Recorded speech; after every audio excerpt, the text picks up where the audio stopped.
Puebla, Mexique, 15 mars 2019. Un enfant de seulement 4 ans marchait dans les couloirs de l'hôpital général avec sa mère, Lucia. Le petit venait de sortir d'une opération d'urgence à la suite d'un accident domestique qui aurait pu lui coûter la vie. Les médecins avaient parlé d'un véritable miracle.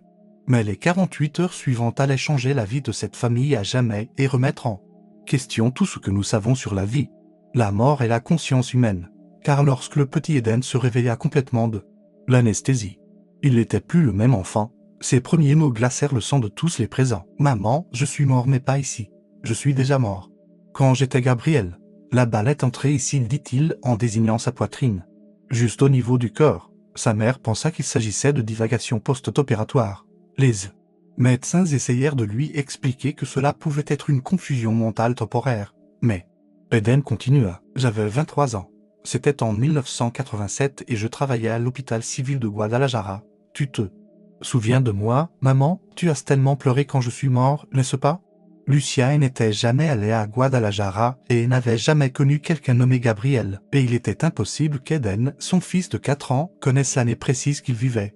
Encore moins autant de détails spécifiques sur un hôpital situé à plus de 1000 km. Mais ceci était que le début de l'histoire de réincarnation la mieux documentée jamais enregistrée au Mexique. Cette histoire allait impliquer des médecins, des psychologues et des enquêteurs légistes, et serait étudiée pendant plus de 3 ans par l'Université nationale autonome, une histoire qui allait changer à jamais notre compréhension des mystères de la conscience humaine, car ce qu'Eden allait révéler dans les jours suivants n'était pas seulement impossible, mais vérifiable. Pour comprendre ce qui était arrivé à Eden, il faut revenir 3 jours avant l'accident. Eden Serrano était un enfant tout à fait normal. Il jouait avec des voitures, regardait des dessins animés, comme tout enfant de 4 ans. Se demandait surtout s'il voulait sa glace au chocolat ou à la vanille. Il ne parlait que quelques mots d'espagnol à un niveau basique et elle n'avait aucun intérêt pour les hôpitaux, la médecine ou quoi que ce soit de similaire. Il était le fils unique de Lucia, couturière de 31 ans, et de Marco, réparateur. Il vivait dans un petit appartement du quartier San Manuel à Puebla, menant une vie simple et travailleuse. Aucun des deux n'avait reçu de formation médicale. Et aucun n'était jamais sorti de Puebla. Mais le matin du 12 mars, Eden tomba accidentellement dans l'escalier intérieur de l'immeuble. Traumatisme crânien. Perte de sang importante. Les ambulanciers rapportèrent qu'il avait cessé de respirer pendant presque 2 minutes lors du transport. L'équipe d'urgence de l'hôpital général passa des heures à le stabiliser. L'opération dura 5 HURS. Pendant l'intervention, Eden connut 2 arrêts cardiaques. Il fut réanimé 2 fois, et c'est exactement après la deuxième réanimation que tout changea. Lorsque Eden ouvrit enfin les yeux, 3 jours plus tard, il ne demanda pas sa mère, n'exigea pas d'eau et ne pleura pas comme un enfant. « Docteur, où sont les autres blessés ?» dit-il. « L'attaque armée a été terrible. Je dois aider. » Dora, Valeria Quintana, infirmière en chef travaillant depuis 20 ans aux urgences pédiatriques, affirme n'avoir jamais rien vu de pareil. Un enfant de 4 ans utilisant correctement la terminologie médicale et parlant de victimes multiples et de protocoles de traumatologie, c'était impossible. Mais l'explication la plus saisissante devait encore venir. Car Eden n'avait pas seulement changé de personnalité. Il s'était transformé en une personne possédant les souvenirs, les connaissances et la vie de quelqu'un mort 32 ans avant sa naissance. Le 4e jour à l'hôpital, il se passa quelque chose qui fit que l'équipe médicale de l'hôpital général interrompit toutes ses activités. Eden était examiné par le Dr Roberto Mendoza, neurologue pédiatrique avec 15 ans d'expérience. Il s'agissait d'un contrôle de routine pour évaluer les possibles séquelles neurologiques du traumatisme, une procédure standard. Cependant, lorsque le médecin commença à tester les réflexes d'Eden, l'enfant le regarda directement et dit « Docteur, vous faites cela de la mauvaise façon. Pour évaluer un dommage neurologique post-traumatique, vous devez commencer par les réflexes pupillaires avec lumière directe. Ensuite, vous testez le réflexe cornéen palpébral et seulement après, vous passez au réflexe tendineux profond. C'est le protocole de base en neurologie. » Le Dr Roberto Mendoza fut complètement choqué, non seulement parce qu'un enfant de 4 ans prononçait parfaitement ces termes techniques, mais surtout parce qu'Eden avait entièrement raison. « J'avais l'impression de parler à un collègue », raconte le docteur Mendoza. Il maîtrisait des terminologies que même un étudiant en médecine de 3e année ne connaîtrait pas. Ce que j'avais mis des années à apprendre, lui le disait correctement. Mais Eden n'en resta pas là. Il regarda le stéthoscope autour du cou du médecin et dit « Ce modèle est ancien, docteur, à l'hôpital civil de Guadalajara où je travaillais. Nous utilisions le Littmann Caddy ou l'huître cerise. Il est beaucoup mieux pour détecter les souffles cardiaques chez les polytraumatisés. Le Dr Mendoza faillit faire tomber son stéthoscope. Premièrement, comment un enfant de 4 ans pouvait-il connaître différents modèles de stéthoscopes? Deuxièmement, le modèle Littmann Caddy ou l'huître cerise mentionné par Eden n'a été commercialisé qu'en 1900, bien après l'année 1987 dont il parlait continuellement. Mais docteur, continua Eden, vous semblez inquiet. Je sais que c'est difficile à croire. Mais j'ai vraiment travaillé là-bas. J'étais assistant en 2e année, spécialisé en urgence et traumatologie. Mon superviseur était Thomas Duhart, Thomas Avein. Cicatrice sur la main gauche, souvenir d'un accident survenu pendant son internat. Après ces mots, le docteur Mendoza prit une décision qui allait tout changer. Il saisit son téléphone et appela l'hôpital civil de Guadalajara. Pas pour confirmer qu'Eden disait la vérité, cela semblait impossible, mais pour prouver qu'elle, enfant, était fou. Pourtant, la réponse reçut glace à son sang, car ce qu'il entendit à l'autre bout était non seulement possible, mais également documenté. L'appel du Dr Mendoza à l'hôpital civil de Guadalajara changea tout. Au téléphone, la secrétaire des archives médicales confirma. Oui, docteur, il y a bien un assistant nommé Gabriel Roja. Assistant en 2e année urgence et traumatologie. Il est décédé en juillet 1987. Et oui, son superviseur était vraiment Thomas Duhart. Et oui, Thomas avait une cicatrice visible sur la main gauche. Lorsque le Dr Mendoza raccrocha, ses mains tremblaient, et il convoqua immédiatement les parents d'Eden pour leur révéler l'impensable. Leur fils de 4 ans venait de fournir des informations parfaitement exactes sur un médecin décédé 32 ans. Avant sa naissance, Lucia et Marco n'arrivaient pas à intégrer cette information. Comment cela pouvait-il être possible? Comment Eden pouvait-il savoir des choses que même ignorait? Et pourquoi insistait-il tellement pour retourner à Guadalajara pendant 3 jours? Eden devint de plus en plus agité. Il ne mangeait presque pas, ne dormait pas, et répétait sans cesse « Je dois y aller. Ma famille m'attend. Ils ne savent pas que je vais. » Bien alors, Lucia prit la décision la plus difficile de sa vie. Si cela peut apporter la paix à mon fils, dit-elle, nous irons à Guadalajara. Le trajet en voiture de 7 heures fut intense. Eden, qui n'était jamais sorti de Puebla, commença à donner des indications précises dès qu'ils entrèrent dans la ville. Tournez à droite, sur la rue Juarez. Maintenant, à gauche sur la rue Morlot. La maison est la 3e au coin.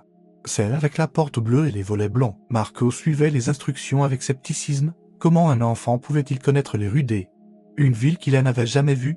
Mais lorsqu'ils arrivèrent à l'adresse indiquée par Eden, un silence saisissant tomba sur tous. Exactement comme Eden l'avait dit, une maison avec une porte bleue et dans le jardin, une vieille femme arrosant ses plantes. Eden sortit de la voiture, courut vers elle et dit « Elena, je suis de retour. Je suis Gabriel.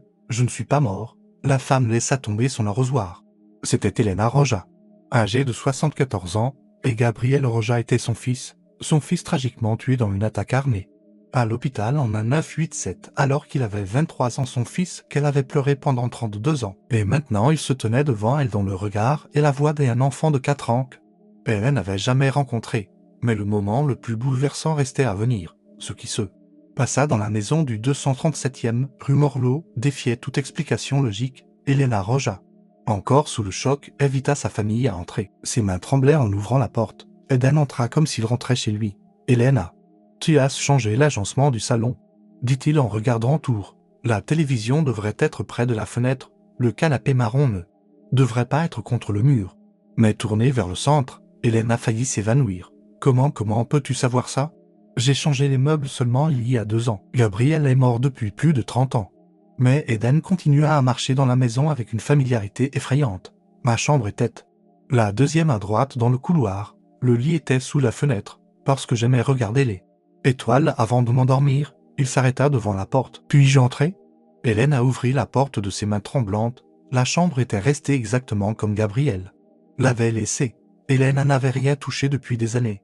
Dès qu'Eden entra, il se dirigea directement vers le tiroir de la commode. Mes affaires sont ici, dit-il en ouvrant le tiroir. À l'intérieur se trouvaient les diplômes de médecine de Gabriel, son stéthoscope et sa photo de remise de diplôme à 21 ans. Puis Eden montra le sol.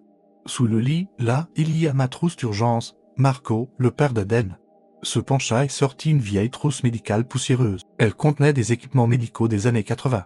Des médicaments périmés et une carte de l'hôpital portant une inscription Gabriel Roja, assistant aux urgences, mais la plus grande découverte apparut lorsque Eden se dirigea vers la salle de bain. Il y a une enveloppe derrière le miroir, dit-il. Dedans, il y a des photos d'une jeune fille. Je ne l'ai jamais dit à personne parce qu'elle était mariée. Elena était stupéfaite. Gabriel ne m'a jamais parlé d'aucune fille. Eden grimpa sur une chaise, retira le miroir et là, exactement là où il l'avait indiqué, se trouvait une enveloppe jaunie par le temps, à l'intérieur. 12 photos d'une jeune femme brune avec ou dos des inscriptions romantiques à Gabriel.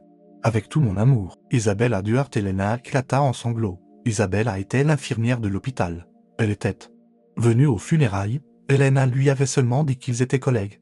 Mais Eden n'avait pas fini de raconter. Sous le grand manquier du jardin arrière, dit Eden, j'avais enterré une boîte métallique contenant les lettres qu'elle m'avait écrites. 10 minutes plus tard, Marco et Elena creusaient à l'endroit indiqué par Eden, à 1 mètre de profondeur. Ils trouvèrent une petite boîte métallique rouillée. À l'intérieur, 27 lettres d'amour qu'Isabella avait écrites à Gabriel, toutes datées entre janvier et juin 1987. La dernière lettre était du 15 juillet 1987. 3 jours avant la mort de Gabriel, et disait « Mon amour, je ne peux plus cacher cela à mon mari. Demain, je lui dirai tout, s'il me pardonne. Nous pourrons être ensemble. Je t'aime, Gabriel. » Eden, avec la voix d'un enfant mais le poids d'un adulte, regarda Elena. Elle n'a jamais pu me le dire, maman, parce que je suis mort avant elle. Le lendemain, Elena Roja prit une décision courageuse. Elle appela l'hôpital civil de Guadalajara pour parler à quelqu'un des archives médicales. J'ai besoin d'informations sur mon fils. Gabriel Roja, il est décédé ici en 1987. La secrétaire des archives, Sofia Delgado, qui travaillait à l'hôpital depuis 35 ans, se souvenait immédiatement de l'affaire. Ah oui, l'assistant tué lors de l'attaque armée du 18 juillet. C'était un cas très grave. Tous ces documents sont ici. Elena demanda si elle pouvait venir avec sa famille, y compris Eden, pour comprendre ce qui s'était passé. 2 heures plus tard, dans le service des archives de l'hôpital civil de Guadalajara, Sofia Delgado étala devant tous les documents relatifs à la mort de Gabriel Roja, certificat de décès, rapport judiciaire, témoignages de témoins, photos de la scène de crime. C'était un vol, expliqua Sofia. 2 hommes armés sont entrés aux urgences à 23h47. Gabriel était le garde. Lorsque ils ont essayé de prendre des médicaments contrôlés, il est intervenu pour protéger les patients. Jusqu'à ce moment-là, Eden jouait calmement avec un jouet. Puis il leva la tête. L'homme en chemise rouge avait un tatouage de scorpion sur le bras droit. L'autre était plus petit et boitait de la jambe gauche. Au début, il ne voulait blesser personne. Sofia resta figée. Elle prit lentement le témoignage de la fille. Premier témoin et le lut. Il était écrit « 2 personnes, l'une en chemise rouge, avec un tatouage distinct en forme de scorpion sur le bras droit, l'autre de petite taille, boitant de la jambe gauche. » Les descriptions d'Eden correspondaient mot pour mot au document. Le document avait été là depuis 32 ans, et les informations qu'il venait de donner étaient exactement les mêmes. Pero et Malilia. Plus continua Eden, quand l'homme en chemise rouge m'a vu protégé de Esperanza, elle était alitée au numéro 12 A. Cause d'une pneumonie, l'homme a crié « Écarte-toi ». Docteur, j'ai dit, je ne vous laisserai pas lui faire du mal. C'est à ce moment-là qu'il m'a tiré dessus. Sofia, les mains tremblantes, chercha un autre document, le témoignage de la patiente. Daha Esperanza, 67 ans. Alité au lit 12 pour une pneumonie. Le docteur Gabriel s'est mis devant mon lit. Il a dit qu'il ne laisserait personne me faire du mal. L'agresseur lui a dit de s'écarter. Le docteur n'a pas obéi. Alors l'homme lui a tiré dessus. Eden examina les documents et montra une photo en noir et blanc. Voici Daha Esperanza. Elle avait toujours un chapelet à la main et priait doucement toute la nuit. Elle a survécu, dit Sofia Delgado en parcourant les dossiers. Daha Esperanza avait été renvoyée 3 jours après l'incident et avait vécu jusqu'en 2003 Kebuno. Quelle joie, dit Eden, esquissant son premier sourire depuis son arrivée à Guadalajara. Elle a toujours été très gentille avec moi. Elle me donnait des bonbons au miel qu'elle gardait dans le tiroir de la commode. Elena ne pouvait retenir ses larmes, mais ce n'étaient pas des larmes de tristesse, c'était celles d'une mère qui comprenait enfin que son fils était mort en héros et était revenu de manière impossible pour raconter son histoire. Pourtant, les dossiers de l'hôpital allaient révéler quelque chose d'encore plus extraordinaire. Sofia Delgado sortit un dossier spécial. Alors que la famille était complètement choquée, il y a une autre chose, dit-elle. Peu de gens le savent. Gabriel avait laissé un enregistrement, une vieille microcassette datée du 17 juillet 1987, la veille de sa mort. Gabriel avait pour habitude d'enregistrer des notes médicales pour des cas complexes. C'était son dernier enregistrement. Il n'avait jamais été ajouté au dossier parce que selon Sofia Delgado, Vous comprendrez pourquoi bientôt Sophia inséra la cassette dans un ancien lecteur et appuya sur play. La voix de Gabriel, âgé de 23 ans, résonna dans la pièce, nota personnelle, ** Gabriel Roja, 17 de Julio de 1987, 20h30, ma garde est terminée et je suis inquiet. Il se passe des choses étranges à l'hôpital. Des mouvements suspects dans le service des médicaments contrôlés. Hier, 2 hommes sont venus poser des questions sur les protocoles de sécurité. À ce moment-là, Eden, qui jouait avec un stylo, s'arrêta soudain et se tourna vers l'enregistreur. La voix de Gabriel continua, une Odello tenait un tatouage de scorpion en el brazo et l'autre Kojaba visiblement. L'un avait un tatouage de scorpion sur le bras. L'autre boitait visiblement. Il se faisait passer pour des inspecteurs du ministère de la Santé. Mais quelque chose clochait. Demain, je signalerai cela à la sécurité. Le son s'arrêta. La pièce fut plongée dans un silence complet. Eden s'approcha de l'enregistreur. Puis-je parler, demanda-t-il. Elena hocha la tête. Essayant encore de digérer ce qu'elle venait d'entendre, Eden se pencha vers le micro. Comme s'il parlait à un vieil ami. Gabriel, c'est moi. Où nous sommes un. Tu n'as pas pu prévenir la sécurité, tu te souviens? Ils sont revenus le lendemain juste au moment où tu t'occupais de Doha Esperanza. Sofia Delgado relança l'enregistreur et ce qui suivit fut enregistré et étudié par des experts en phénomènes paranormaux de l'Université nationale.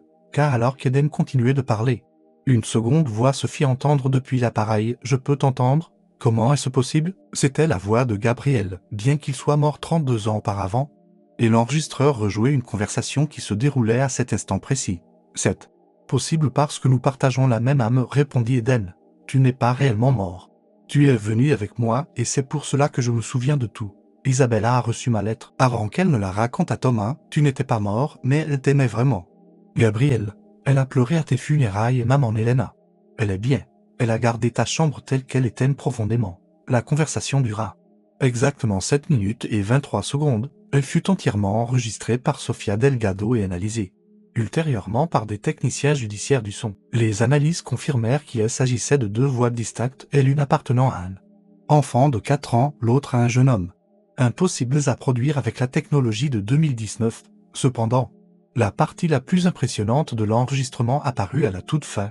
Hélène, je dois te dire quelque chose d'important concernant la raison pour laquelle je suis revenu. La voix de Gabriel, continuant à sortir du dictaphone, révéla quelque chose qui allait tout changer. Eden, je ne suis pas seulement revenu pour dire adieu. Je suis revenu parce qu'il y a quelque chose qui doit être réparé. Et désormais tu es la seule personne qui puisse le faire. Eden se rapprocha encore du micro. Qu'est-ce que c'est, Gabriel? Mon corps. Il n'a jamais été enterré au bon endroit. Il y a eu une erreur au cimetière. Ma pierre tombe à lettres sur la tombe numéro 247, section C. Mais mon corps a été enterré 50 mètres plus au nord. Dans la tombe numéro 312, section D, il n'y a ni pierre tombale, ni identification. Elena resta stupéfaite. Comment ça, j'ai assisté à ton enterrement? Tu as été inhumé à l'endroit où se trouve la pierre tombale. La voix de Gabriel répondit, il y avait 2 enterrements ce jour-là. Maman, le fossoyeur a confondu les corps. L'homme de la tombe 312 est à ma place. Et moi je suis à la sienne. Alors Eden dit quelque chose qui glaça tout le monde. Dans la tombe 312, section D, exactement à 2,3 mètres de profondeur, ils trouveront un cercueil marron. Il a des ornements métalliques dorés. À l'intérieur, en plus du corps, se trouve une bague de remise de diplôme de la faculté de médecine de l'université de Guadalajara avec les initiales GR gravées dessus. Sofia Delgado prit frénétiquement des notes. Comment un enfant de 4 ans peut-il connaître des mesures aussi précises? Parce que je suis Gabriel, répondit simplement Eden. Et pour continuer en paix, je dois reposer au bon endroit. Mais la révélation la plus impressionnante n'était pas encore arrivée. Dans le cercueil, en plus de la bague, vous trouverez une lettre. Je l'ai écrite pour Isabella la nuit précédant ma mort. Mais je n'ai jamais pu la lui donner. Elle est dans la poche intérieure de ma veste bleue. 2 jours plus tard, Elena obtint l'autorisation légale d'ouvrir la tombe numéro 312, section D, du cimetière municipal de Guadalajara. Les coordonnées fournies par Eden furent suivies à la lettre. À exactement 2,3 mètres de profondeur, les fossoyeurs trouvèrent un cercueil marron aux ornements dorés. En l'ouvrant, l'impossible devint réalité. Là, étonnamment bien conservé pour une inhumation de 32 ans, reposait le corps d'un jeune homme. Il portait une veste bleue. Dans sa main gauche, il y avait une bague de la faculté de médecine de l'université de Guadalajara, avec les initiales GR gravées en lettres microscopiques, dans la poche intérieure de la veste. Exactement où Eden l'avait indiqué, se trouvait une enveloppe scellée. Portant l'inscription manuscrite Isabella, l'examen médico-légal confirma qu'il s'agissait bien de Gabriel Roja. Ses empreintes digitales correspondaient parfaitement aux dossiers hospitaliers de 1987. Elena ouvrit la lettre devant les autorités et les membres de la famille. Chère Isabella, si tu lis ceci, c'est que je n'ai pas survécu. Je veux que tu saches que tu as été l'amour de ma vie. Ne te reproche rien et sois heureuse, où que je sois. Je te protégerai toujours avec mon amour éternel. Gabriel. Eden, qui observait tout en silence, s'approcha du cercueil et dit simplement « Je peux enfin reposer en paix. Merci de m'avoir aidé à venir jusqu'ici. » À ce moment-là, quelque chose d'extraordinaire se produisit. Une profonde sensation de paix enveloppa tous ceux qui étaient présents et 32 ans plus tard, Gabriel Roja fut enfin enterré au bon endroit, aux côtés de sa famille, sous sa propre pierre tombale. Mais l'histoire d'Eden avait encore un dernier chapitre.